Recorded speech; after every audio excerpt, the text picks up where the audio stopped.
So, hi mga kapaj! So, nagbabalik na naman tayo. Sabihin ko lang tong Immortal Weekly Goals. Complete na po natin to, 7 out of 7 po. Hindi ko lang napakita kung paano ko siya nagawa. So, ito yung ano natin, weekly goals. Nagawa na natin tong Inspect the Wall of Honor. Yan, check na yan. Inspect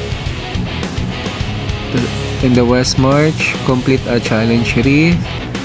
Yan, complete a bounty, 4 bounties. Gather enchanted or beginning dust. Yan, nagawa na rin natin yan. Then, complete a daily dungeon. Yan po, napakadali lang naman po ng weekly goal ng Immortal. Alam ko kada araw bago to eh.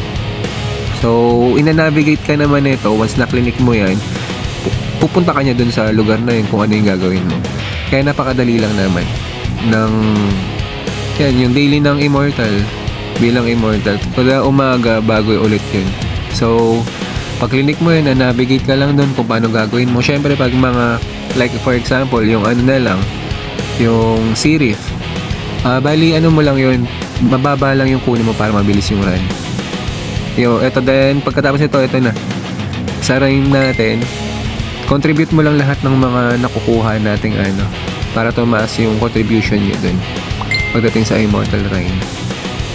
So ayan, napakita na natin yung gawain ng Immortal, no? Ng weekly goal. Maraming salamat mga kapaj. Thank you.